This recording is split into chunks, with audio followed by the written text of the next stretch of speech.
राधे राधे, हरे कृष्ण। आप सभी का दिन शुभ हो।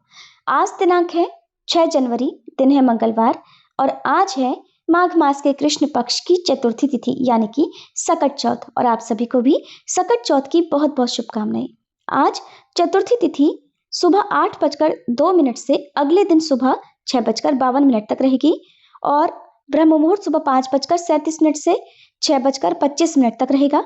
सूर्योदय होगा सुबह 7:13 पर, सूर्यास्त होगा शाम 5:51 पर और चंद्रोदय होगा रात 9:07 पर। वहीं भद्रा आज सुबह 8:02 पर समाप्त होगी। आज आप सुनने वाले हैं माघ मास महात्म्य में आगे की कथा और भागवत कथा का आज का अध्याय। उससे पहले सुनिए सीता नितनेम की कहानी। इस कहानी को सीता माता कहती थी और प्रभु श्री राम सुना करते थे। एक दिन श्री राम भगवान को किसी काम के लिए बाहर जाना पड़ा तो सीता माता कहने लगी कि भगवान, मेरा तो 12 वर्ष का नितनेम है, अब आप बाहर जाएंगे तो मैं अपनी कहानी किसे सुनाऊंगी। तब श्री राम ने कहा कि सीते, आप कुएं की पाल पर जाकर बैठ जाना और वहाँ पर जो भी औरतें पानी भरने आएंगी उन्हें अपनी कहानी सुना दिया करना। सीता माता कुएं की पाल पर जाकर बैठ गई। तभी एक स्त्री आई। उसने रेशम की जरी की साड़ी पहन रखी थी और सोने का घड़ा ले रखा था। सीता माता उसे देखकर कहने लगी, बहन, मेरा 12 वर्ष का नितनेम सुन लो। पर वह स्त्री बोली कि मैं तुम्हारा नितनेम सुनूंगी तो मुझे तो घर जाने में देर हो जाएगी और मेरी सास मुझसे झगड़ा करेगी। इसलिए उसने कहानी नहीं सुनी और अपने घर चली गई। लेकिन उसके घर जाते ही उसकी रेशम जरी की साड़ी फट गई। सोने का घड़ा मिट्टी के घड़े में बदल गया। सासू ने देखा तो पूछा, अरे बहू, ये किसका दोष अपने सिर लेकर आ गई है। बहू बोली, माँ जी, कुएं पर एक औरत बैठी थी। उसने अपनी कहानी सुनने के लिए कहा, लेकिन मैंने नहीं सुनी। शायद उसी का ये फल मुझे मिला है। बहू की बात सुनकर अगले दिन वही साड़ी और वही घड़ा लेकर सास कुएं की पाल पर गई। सास को वहीं पर सीता माता बैठी मिली तो माता सीता ने कहा, बहन, मेरी कहानी सुन लीजिए। सासू बोली, एक बार छोड़, मैं तो 4 बार कहानी सुन लूंगी।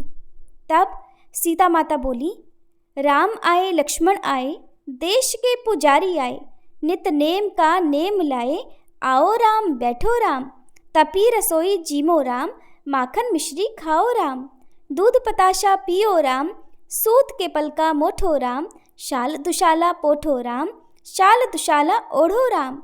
जब बोलूं राम ही राम, राम सवारे सबके काम, खाली घर भंडार भरेंगे, सबका बेड़ा पार करेंगे। श्री राम जय जय राम। सासू बोली, बहन, कहानी तो बहुत अच्छी लगी। फिर कहानी सुनकर सासू घर चली गई और उसकी साड़ी फिर से रेशम जरी की बन गई। मिट्टी का घड़ा भी फिर वापस से सोने के घड़े में बदल गया। बहू ने देखा तो कहने लगी, सासू माँ, आपने ये सब कैसे किया। सासू बोली, बहू, तू दोष लगा कर आई थी और मैं अब दोष उतार कर आ रही हूँ। बहू ने पूछा कि माँ जी, वह कुएं वाली स्त्री कौन है। सासू ने बताया कि वह तो सीता माता थी। वो पुराने से नया कर देती हैं, खाली घर में भंडार भर देती हैं। वह लक्ष्मी जी का वास घर में कर देती हैं और मनुष्य की जो भी इच्छा हो उसे पूर्ण कर देती हैं। बहू बोली, माँ जी, फिर तो ऐसी कहानी मुझे भी सुना दो। सास बोली कि ठीक है, तुम भी सुनो। फिर सास ने कहानी शुरू की। राम आए लक्ष्मण आए, देश के पुजारी आए, नित नेम का नेम लाए, आओ राम बैठो राम, तपी रसोई जीमो राम, माखन मिश्री खाओ राम, दूध बताशा पियो राम, सूत के पल का मोठो राम, शाल दुशाला पोठो राम, शाल दुशाला ओढ़ो राम। जब बोलूं राम ही राम, राम सवारे सबके काम, खाली घर भंडार भरेंगे, सबका बेड़ा पार करेंगे। बोलो श्री राम जय जय राम। कहानी सुनकर बहू बोली, माँ जी, कहानी तो बहुत अच्छी है। सासू ने कहा, ठीक है, अब से हम इस कहानी को रोज किया करेंगे। अब सास बहू रोज सवेरे उठती, नहाती धोती और पूजा करने के बाद नितनेम की सीता माता की कहानी कहती। एक दिन की बात है, उनके यहाँ पड़ोस की एक औरत आई और बोली कि बहन, जरा सी आँच तो देना। तो बहू बोली कि आँच तो अभी हमने जलाई ही नहीं। पड़ोसन बोली, तो फिर तुम सुबह 4 बजे से उठकर क्या कर रही हो। तो उन्होंने कहा कि हम तो सुबह सुबह उठकर पूजा करते हैं, फिर सीता माता की नितनेम की कहानी कहते हैं। पड़ोसन ने उनकी बात सुनकर फिर कहा कि सीता माता की कहानी कहने से तुम्हें क्या मिला? तब वे दोनों बोली कि सीता माता की कहानी कहने से घर में भंडार भर जाते हैं, सारे काम पूर्ण हो जाते हैं, मन की इच्छा भी पूरी होती है। पड़ोसन ने कहा, बहन अगर ऐसा है तब तो फिर मुझे भी कहानी सुना दो। तब बहू बोली कि ठीक है, तुम भी ये कहानी सुन लो। राम आए लक्ष्मण आए, देश के पुजारी आए, नित नेम का नेम लाए। आओ राम बैठो राम, तपी रसोई जीमो राम, माखन मिश्री खाओ राम, दूध बताशा पियो राम, सूत के पल का मोठो राम, शाल दुशाला पोठो राम, शाल दुशाला ओढ़ो राम।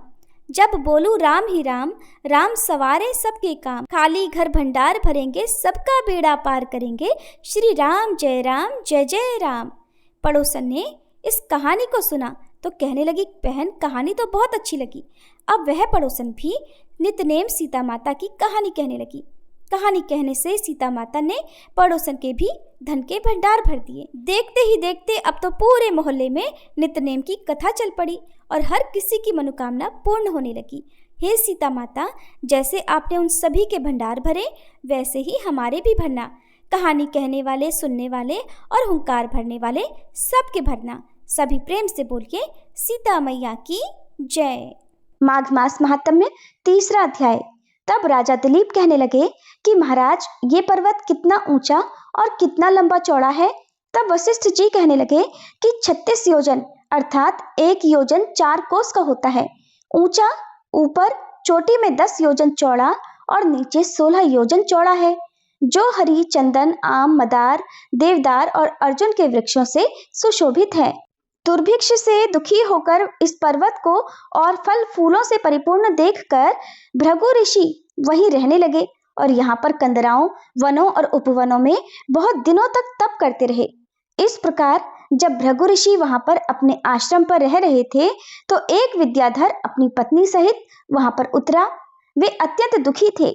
उन्होंने भृगु ऋषि को प्रणाम किया और ऋषि ने बड़े मीठे स्वर में उनसे कहा, हे विद्याधर, तुम बड़े दुखी दिखाई देते हो, इसका क्या कारण है?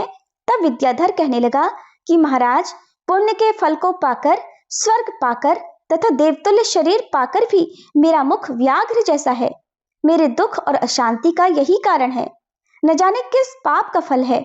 मेरे चित्त की व्याकुलता का दूसरा कारण भी सुनिए। मेरी पत्नी अति रूपवती, मीठा वचन बोलने वाली, नाचने और गाने की कला में अति प्रवीण, शुद्ध चित्त वाली, 7 सुरों वाली, वीणा बजाने वाली, जिसने अपने कंठ से गाकर नारद जी को प्रसन्न किया, नाना स्वरों के नाद से वीणा बजाकर कुबेर देव को प्रसन्न किया, अनेक प्रकार के नाच ताल से शिव जी महाराज भी अति प्रसन्न और रोमांचित हुए।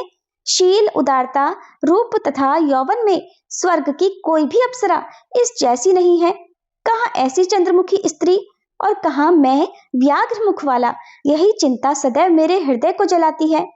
विद्याधर के ऐसे वचन सुनकर तीनों लोकों की भूत, भविष्य और वर्तमान की बात जानने वाले तथा दिव्य दृष्टि वाले ऋषि कहने लगे, हे विद्याधर, कर्म के विचित्र फलों को प्राप्त होकर ज्ञानी पुरुष भी मोह को प्राप्त हो जाते हैं। मक्खी के पैर जितना विष भी प्राण लेने वाला हो जाता है। छोटे छोटे पापों का फल भी अत्यंत दुखदायी हो जाता है। तुमने माघ मास की एकादशी का व्रत करके द्वादशी न आने तक शरीर में तेल लगाया, इसी पाप कर्म से व्याघ्र हुए। एकादशी के दिन उपवास करके द्वादशी को तेल लगाने से राजा पुरुरवा ने भी कुरूप शरीर पाया था। तब वह अपने कुरूप शरीर को देखकर दुखी होकर हिमालय पर्वत पर देव सरोवर के किनारे पर गया। प्रीतिपूर्वक शुद्ध स्नान कर कुशा के आसन पर बैठकर भगवान कमल नेत्र, शंख, चक्र, गदा, पद्म के धारण करने वाले पीतांबर पहने वनमाला धारण किए हुए श्री विष्णु का चिंतन करते हुए राजा पुरुरवा ने 3 मास तक निराहार रहकर भगवान का चिंतन किया। इस प्रकार 7 जन्मों में प्रसन्न होने वाले भगवान राजा के 3 महीनों के तप से ही अति प्रसन्न हो गए और माघ की शुक्ल पक्ष की एकादशी को प्रसन्न होकर भगवान ने अपने शंख के जल से राजा को पवित्र किया। भगवान ने उसके तेल लगाने की बात याद दिलाकर सुंदर देवताओं का सा रूप दिया, जिसको देखकर उर्वशी भी उसको चाहने लगी और राजा कृतकृत्य होकर अपनी पुरी को वापस चला गया। भृगु ऋषि कहने लगे, हे विद्याधर, इसलिए तुम क्यों दुखी होते हो? यदि तुम अपना यह राक्षसी रूप छोड़ना ही चाहते हो तो मेरा कहना मानकर जल्दी ही पापों को नष्ट करने वाली हेमकूट नदी में माघ में स्नान करो, जहां पर सिद्ध ऋषि देवता निवास करते हैं। अब मैं इसकी विधि बतलाता हूँ। तुम्हारे भाग्य से माघ मास आज से 5वें दिन ही आने वाला है। पौष शुक्ल एकादशी से इस व्रत को आरंभ करो। भूमि पर सोना, जितेंद्रिय रहकर दिन में 3 समय स्नान करके महीना भर निराहार रहो। सब भोगों को त्याग कर तीनों समय भगवान विष्णु का पूजन करो। जब तुम द्वादशी को शिवजी स्तोत्र और मंत्रों से पूजन करोगे तो तुम्हारा मुख देखकर सभी चकित हो जाएंगे और तुम अपनी पत्नी के साथ सुखपूर्वक क्रीड़ा करोगे। माघ मास के प्रभाव को जानकर सदा माघ में स्नान करो। पाप दरिद्रता से बचने के लिए मनुष्य को सदा यत्न से माघ मास का स्नान करना चाहिए। स्नान करने वाला इस लोक तथा परलोक में सदा सुख पाता है। वशिष्ठ जी कहते हैं, हे दिलीप, भृगु जी के ये वचन सुनकर वह विद्याधर अपनी पत्नी सहित उसी स्थान पर पर्वत के झरने में माघ का स्नान करता रहा और उसके प्रभाव से उसका मुख देव के समान हो गया और फिर वह मणिग्रीव पर्वत पर आनंद से रहने लगे। भृगु जी भी नियम की समाप्ति पर शिष्यों सहित ईवा नदी के तट पर आ गए। माघ मास महात्म्य के अध्याय में आज बस इतना ही। इसके आगे की कथा आप सभी कल के अध्याय में सुनिएगा। अब सुनिए आज की भागवत कथा। श्री सूत जी कहते हैं, मुनिवर, उस समय अपने भक्तों के चित्त में भक्ति का प्रादुर्भाव हुआ देखकर भक्त वत्सल श्री भगवान अपना धाम छोड़कर वहां पधारे। उनके गले में वनमाला शोभा पा रही थी। श्री अंग सजल जलधर के समान श्याम वर्ण था। उस पर मनोहर पीतांबर सुशोभित था। कटी प्रदेश करधनी की लड़ियों से सुसज्जित था। सिर पर मुकुट की लटक और कानों में कुंडलों की झलक देखते ही बनती थी। वे त्रिभंग ललित भाव से खड़े हुए चित्त को चुराए ले रहे थे। वक्ष स्थल पर कौस्तुभ मणि दमक रही थी। सारा श्री अंग हरिचंदन से चर्चित था। उस रूप की शोभा क्या कहें, उसने तो मानो करोड़ों कामदेवों की रूप माधुरी ही छीन ली थी। भगवान के नित्य लोक निवासी लीला परिकर उद्धव आदि वहां गुप्त रूप से उस कथा को सुनने के लिए आए हुए थे। प्रभु के निकट होते ही चारों ओर जय हो की ध्वनि होने लगी। उस समय भक्ति रस का अद्भुत प्रवाह चला। बार बार अबीर गुलाल और पुष्पों की वर्षा और शंख ध्वनियां होने लगी। उस सभा में जो लोग बैठे थे उन्हें अपने देह गेह और आत्मा तक की भी कोई सुधि नहीं रही। उनकी ऐसी तन्मयता देखकर नारद जी कहने लगे, मुनीश्वर गणों, आज सप्ताह श्रवण की मैंने ये बड़ी ही अलौकिक महिमा देखी है। यहाँ तो जो बड़े मूर्ख, दुष्ट और पशु पक्षी भी हैं, वे सभी अत्यंत निष्पाप हो गए हैं।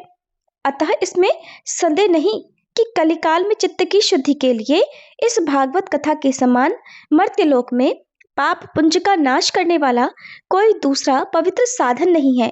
मुनिवर, आप लोग तो बड़े कृपालु हैं। आपने संसार के कल्याण का विचार करके ये तो बिल्कुल ही निराला मार्ग निकाला है।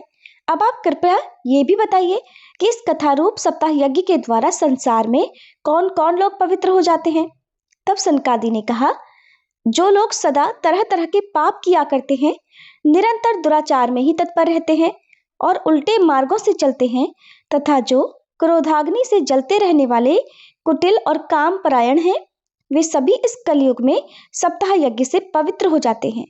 जो सत्य से च्युत, माता पिता की निंदा करने वाले, तृष्णा के मारे व्याकुल, आश्रम धर्म से रहित, दंभी, दूसरों की उन्नति देखकर कुढ़ने वाले और दूसरों को दुख देने वाले हैं, वे भी कलयुग में सप्ताह यज्ञ से पवित्र हो जाते हैं। जो मदिरापान, ब्रह्महत्या, सोने की चोरी, गुरु स्त्री गमन और विश्वासघात, ये 5 महापाप करने वाले, छल, छद्मपरायण, क्रूर, पिशाचों के समान निर्दयी, ब्राह्मणों के धन से पुष्ट होने वाले और व्यभिचारी हैं, वे भी कलयुग में सप्ताह यज्ञ से पवित्र हो जाते हैं। नारद जी, अब हम तुम्हें इस विषय में एक प्राचीन इतिहास सुनाते हैं। उसके सुनने से ही सब पाप नष्ट हो जाते हैं। पूर्व समय में तुंगभद्रा नदी के तट पर एक अनुपम नगर बसा हुआ था। वहां पर सभी वर्णों के लोग अपने अपने धर्मों का आचरण करते हुए सत्य और सत्कर्मों में तत्पर रहते थे। उस नगर में समस्त वेदों का विशेषज्ञ और श्रौत स्मार्त कर्मों में निपुण एक आत्मदेव नामक ब्राह्मण रहता था। वह साक्षात दूसरे सूर्य के समान तेजस्वी था और वह धनी होने पर भी भिक्षा मांगकर अपनी जीविका चलाता था। उसकी प्यारी पत्नी धुंधली, कुलीन और सुंदरी होने पर भी सदा अपनी ही बात पर अड़ जाने वाली थी। उसे लोगों की बात करने में बड़ा सुख मिलता था। स्वभाव बड़ा क्रूर था, अक्सर कुछ न कुछ बकवास करती रहती थी। गृह कार्य में निपुण थी, कृपण थी और झगड़ालू भी थी। इस तरह ब्राह्मण दंपति प्रेम से अपने घर में रहते और विहार करते थे। उनके पास अर्थ और भोग विलास की सामग्री बहुत थी। घर द्वार भी सुंदर थे, लेकिन उन्हें उससे सुख नहीं था। जब अवस्था बहुत ढल गई, तब उन्होंने संतान के लिए तरह तरह के पुण्य कर्म आरंभ किए और वे फिर दीन दुखियों को गौ, पृथ्वी, स्वर्ण और वस्त्र आदि दान करने लगे। इस प्रकार धर्म मार्ग में उन्होंने अपना आधा धन समाप्त कर दिया, तो भी उन्हें पुत्र या पुत्री किसी का भी मुख देखने को नहीं मिला। इसलिए अब वह ब्राह्मण बहुत ही चिंतातुर रहने लगा। एक दिन वह ब्राह्मण देवता बहुत दुखी होकर घर से निकलकर वन को चल दिया। दोपहर के समय उसे प्यास लगी, इसलिए वो एक तालाब पर आया। संतान के अभाव के दुख ने उसके शरीर को बहुत सुखा दिया था, इसलिए कमजोरी के कारण, थक जाने के कारण जल पीकर वह वहीं बैठ गया। 2 घड़ी बीतने पर वहां एक सन्यासी महात्मा आए। जब ब्राह्मण देवता ने देखा कि वे जल पी चुके हैं, तब वह उनके पास गया और चरणों में नमस्कार करने के बाद सामने खड़े होकर लंबी लंबी सांसें लेने लगा। सन्यासी ने पूछा, कहो ब्राह्मण देवता, क्यों रो रहे हो? अरे तुम्हें ऐसी क्या भारी चिंता है? तुम जल्दी ही मुझे अपने दुख का कारण बताओ। तब ब्राह्मण ने कहा, महाराज, मैं अपने पूर्व जन्म के पापों से संचित दुख का क्या वर्णन करूं? अब मेरे पितर मेरे द्वारा दी गई जलांजलि के जल को अपनी चिंता जनित सांस से कुछ गर्म करके पी रहे हैं। देवता और ब्राह्मण मेरा दिया हुआ प्रसन्न मन से स्वीकार भी नहीं करते। संतान के लिए मैं इतना दुखी हो गया हूं कि मुझे अब तो चारों ओर सूना सूना ही दिखाई देता है। मैं तो प्राण त्यागने के लिए यहाँ आया हूँ। संतानहीन जीवन को धिक्कार है, संतानहीन घर को धिक्कार है, संतानहीन धन को धिक्कार है और संतानहीन कुल को भी धिक्कार है। मैं जिस भी गाय को पालता हूँ वो भी सर्वथा बांझ हो जाती है। जो पेड़ लगाता हूँ उस पर भी फल फूल नहीं लगते। मेरे घर में जो फल आता है वो भी बहुत जल्दी सड़ जाता है। अब मैं तो ऐसा अभागा और पुत्रहीन हूँ, तब फिर इस जीवन को रखकर ही मुझे क्या करना? ऐसा कहकर वह ब्राह्मण बहुत दुख से व्याकुल होकर उन सन्यासी महात्मा के पास फूट फूट कर रोने लगा। तब उन यतिवर के हृदय में बहुत करुणा उत्पन्न हुई। वे योगनिष्ठ थे। उन्होंने उसके ललाट की रेखाएं देखकर सारा वृतांत जान लिया और फिर उसे विस्तार पूर्वक कहने लगे। सन्यासी ने कहा, ब्राह्मण देवता, इस प्रजा प्राप्ति का मोह त्याग दो। कर्म की गति प्रबल है। विवेक का आश्रय लेकर संसार की वासना छोड़ दो। विप्रवर सुनो, मैंने इस समय तुम्हारा प्रारब्ध देखकर निश्चय किया है कि 7 जन्मों तक तुम्हारे तो कोई संतान किसी प्रकार हो ही नहीं सकती। पूर्व समय में राजा सगर और अंग को अपनी संतान के कारण ही दुख भोगना पड़ा था। ब्राह्मण, अब तुम परिवार की आशा छोड़ दो। संन्यास में ही सब प्रकार का सुख है। ब्राह्मण ने कहा, महात्मा जी, विवेक से मेरा क्या होगा? मुझे तो बस बलपूर्वक पुत्र ही दीजिए, नहीं तो मैं अभी आपके सामने ही शोक मूर्छित होकर अपने प्राण त्यागता हूँ। जिसमें पुत्र पत्नी आदि का सुख नहीं है, ऐसा संन्यास तो सर्वथा नीरस ही है। लोक में सरस तो पुत्र पौत्र आदि से भरा पूरा गृहस्थाश्रम ही है। ब्राह्मण की ऐसी जिद, ऐसा आग्रह देखकर उन तपोधन ने कहा, विधाता के लेख को मिटाने का हठ करने से राजा चित्रकेतु को बड़ा कष्ट उठाना पड़ा था। इसलिए देव जिसके उद्योग को कुचल देता है, उस पुरुष के समान तुम्हें भी पुत्र से सुख नहीं मिल सकेगा। तुमने तो बड़ी जिद पकड़ रखी है और अर्थी के रूप में तुम मेरे सामने उपस्थित हो। ऐसी दशा में मैं तुमसे क्या कह सकता हूँ? जब महात्मा जी ने देखा कि ये किसी प्रकार अपनी जिद नहीं छोड़ रहा, तब उन्होंने उसे एक फल देकर कहा, इसे तुम अपनी पत्नी को खिला देना, इससे उसके एक पुत्र होगा। तुम्हारी पत्नी को 1 साल तक सत्य, शौच, दया, दान और एक समय एक ही अन्न खाने का नियम रखना चाहिए। यदि वो ऐसा करेगी तो बालक बहुत ही शुद्ध स्वभाव वाला होगा। ऐसा कहकर वे योगीराज चले गए और वह ब्राह्मण भी अपने घर लौट आया। वहां आकर उसने वो फल अपनी पत्नी के हाथ में दिया और स्वयं कहीं चला गया। उसकी पत्नी तो कुटिल स्वभाव की थी ही। वह रो रो कर अपनी एक सखी से कहने लगी, सखी, मुझे तो बड़ी चिंता हो गई, मैं तो ये फल नहीं खाऊंगी। फल खाने से गर्भ रहेगा और गर्भ से पेट बहुत बढ़ जाएगा, फिर तो कुछ खाया पिया जाएगा नहीं, जिससे मुझे बहुत कमजोरी हो जाएगी। तब बता, घर का काम धंधा कैसे होगा? और दैववश अगर कहीं गांव में डाकुओं का आक्रमण हो गया तो भला गर्भवती स्त्री कैसे भाग सकेगी? यदि सुखदेव जी की तरह ये गर्भ भी पेट में ही रह गया तो इसे बाहर कैसे निकाला जाएगा? और अगर कहीं प्रसव काल के समय वो टेढ़ा हो गया फिर तो प्राणों से ही हाथ धोना पड़ेगा। और वैसे भी प्रसव के समय तो बड़ी भयंकर पीड़ा होती है। मैं सुकुमारी भला ये सब कैसे झेल सकूंगी? और जब मैं कमजोर हो जाऊंगी, दुर्बल पड़ जाऊंगी, तब ननद रानी आकर घर का सब माल मत्ता समेट ले जाएंगी और मुझसे तो सत्य, शौच आदि नियमों का पालन होना भी कठिन ही जान पड़ता है। जो स्त्री बच्चा जनती है उसे उस बच्चे के लालन पालन में भी बड़ा कष्ट होता है। मेरे विचार से तो बंध्या या विधवा स्त्रियां ही सुखी हैं। मन में ऐसे ही तरह तरह के कुतर्क उठने से उसने वह फल नहीं खाया। और जब उसके पति ने पूछा, फल खा लिया? तो उसने कह दिया, हाँ हाँ खा लिया।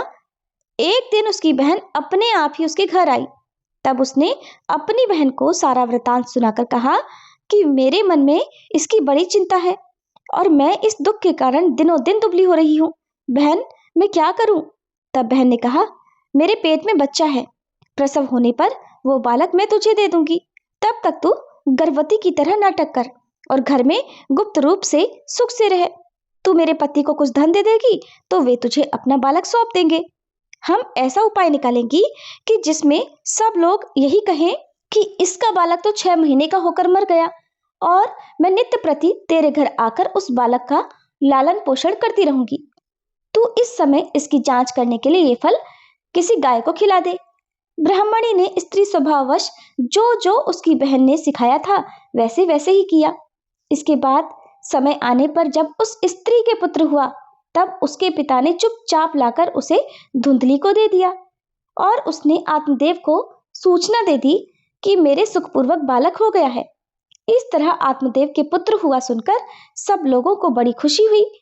उधर ब्राह्मण ने उस बालक का जातकर्म संस्कार करके ब्राह्मणों को दान दिया और उसके द्वार पर गाना बजाना और अनेक प्रकार के मांगलिक कर्म होने लगे।